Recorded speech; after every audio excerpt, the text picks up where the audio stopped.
এইখানের বাড়িগুলো আর আমাদের দেশের বাড়ির কতটা তফাৎ। সকাল থেকে কাজে লেগে পড়েছে, রুফটা পুরো তাড়াতাড়ি মানে যতটা তাড়াতাড়ি সম্ভব আজকেই মনে হচ্ছে বদলে দেবে। যেই জিনিসগুলো চেঁচেছে মানে রুফের কালো অংশগুলো সব নিচে পড়েছে, ওইগুলো আগে সবকটা নিয়ে ফেলবে, এবার আবার নতুন শীট লাগাবে। এই মেঘলা দিনেও কাজ হবে, 8:30 থেকে 5টা অবধি কাজ হবে। ট্রাক এসে গেছে, এইটার মধ্যে সব নোংরাগুলো রাখছে। নোংরা মানে যেই শীটগুলো পড়ছে ওপর থেকে সেইগুলো কালেক্ট করে রাখছে। গতকাল যেই রুফগুলো রিপ্লেস হয়েছে সেইগুলোতে এখনো জিনিসপত্র রাখা আছে, ভারী যাতে থাকে সেই জন্য। মনে হচ্ছে আমাদের বাড়ি থেকেই প্রথমে ঢুকবে। এই যে এই ট্রাকটা দিয়ে কানেক্ট হচ্ছে, এইসব জিনিসগুলো সরাতে হচ্ছে।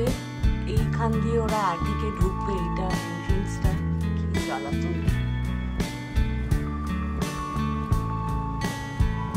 সব জিনিসগুলো এক এক করে এখানে রাখছি।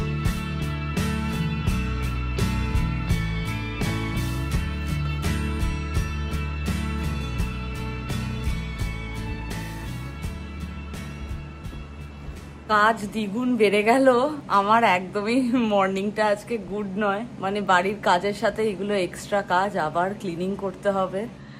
এই দেখুন ঘরের অবস্থা। আমি ভেবেছিলাম আজকে বৃষ্টি বৃষ্টি মেঘলা মেঘলা দিন, তাহলে হয়তো কাজ করবে না, কিন্তু তা নয়, পুরো ব্যাটালিয়ন চলে এসছে। এই দেখুন এখান দিয়ে ঢুকতে পারে,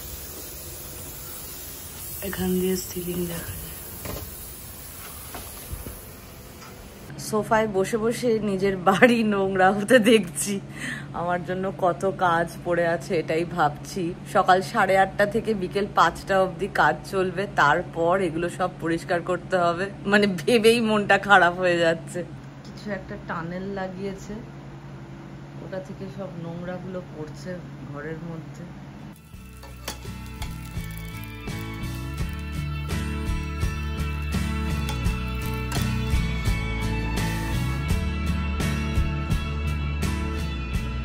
আজকে অন্য দিনের তুলনায় কাজটা একটু বেশি, তাই ভাবলাম রান্নার কাজই আগে শুরু করে দিই। যদিও খুব বেশি কিছু আজকে বানাবো না, উচ্ছে আছে, উচ্ছে আলু ভাজা করব।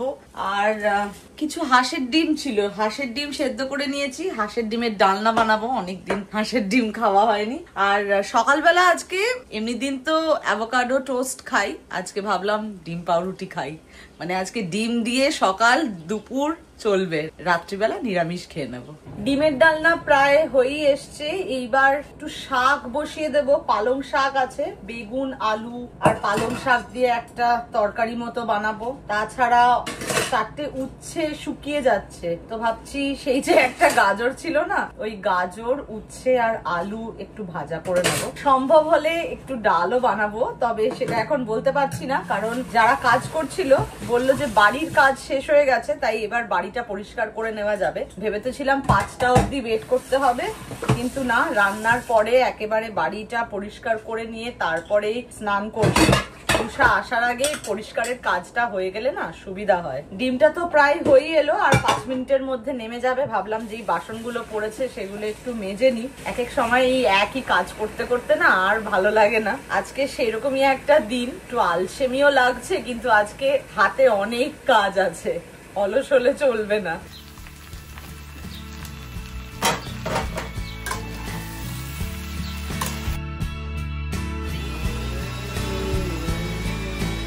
রান্নার ফাঁকে ফাঁকে ক্লিনিং এর কাজটাও করে দিচ্ছি, যাতে কাজটা এগিয়ে যায়। নয়তো এরপরে দুপুর হয়ে গেলে আর কাজ ফেলে রাখতে ভালো লাগে না, আর এই কাজগুলো যত তাড়াতাড়ি শেষ হয়ে যায় ততই মঙ্গল। উপর থেকে কিরকম সাদা সাদা জিনিসপত্র পড়েছে, আর এরা আবার কাজ করতে এলে সবসময় জুতো পরে ঢোকে। এই পোর্শনটাতেই ঢুকেছে, এই জায়গাটা তো পরিষ্কার করতেই হবে। আর এমনি যেরকম রোজই ভ্যাকিউম করি সেটা তো করবোই, আজকে আর একটা কাজ হচ্ছে সিঁড়িটাও পরিষ্কার করতে হবে। জুতো পরে ঢুকলে কার্পেট তো, সিঁড়িটা না পরিষ্কার করলে কিরকম ঘেন্না লাগে। আর বাইরে বৃষ্টি পড়ছে, তাই জল কাদা জানি না কি লেগেছে, যদিও খুব একটা কাদা এখানে হয় না, তাও যতক্ষণ না পরিষ্কার করব মনের শান্তি হবে না।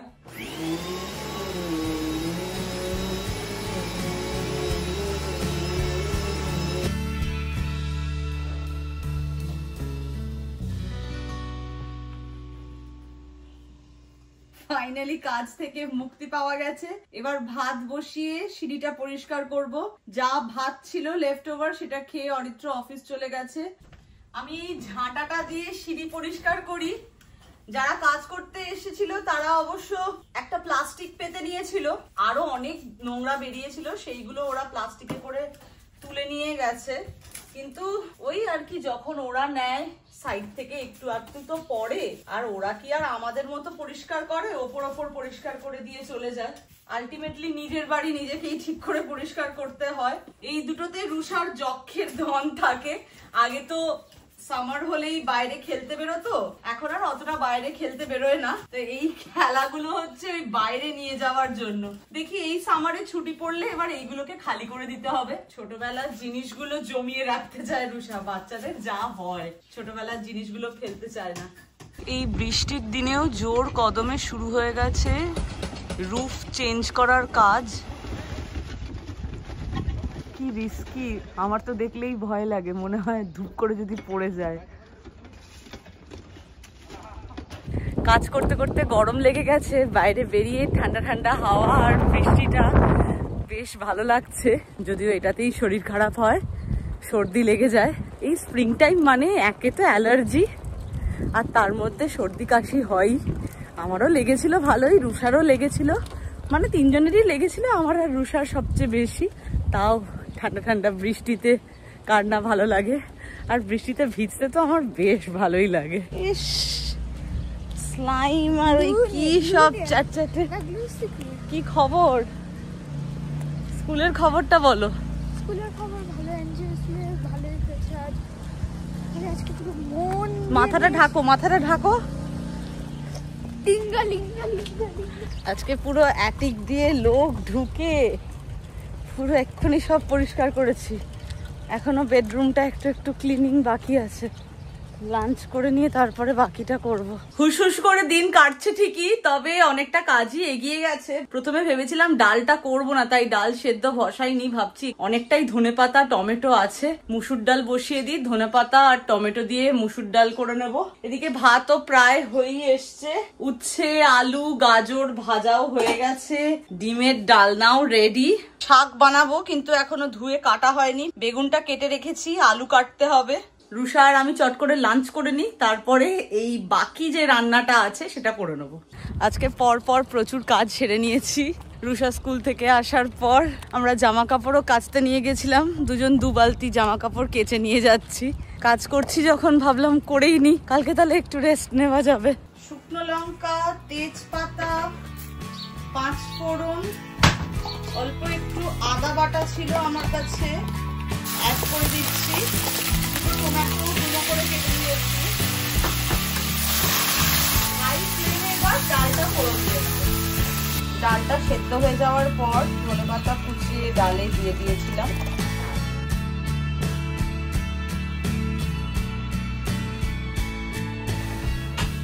আজকে অনেক কিছুই রান্না করা হয়ে গেল। পালং শাক, আলু বেগুন দিয়ে, উচ্ছে আলু গাজর ভাজা, মুসুর ডাল, ধনেপাতা আর টমেটো দিয়ে, আর এখানে হাঁসের ডিমের ডালনা। অবশেষে আজকের সব কাজ শেষ।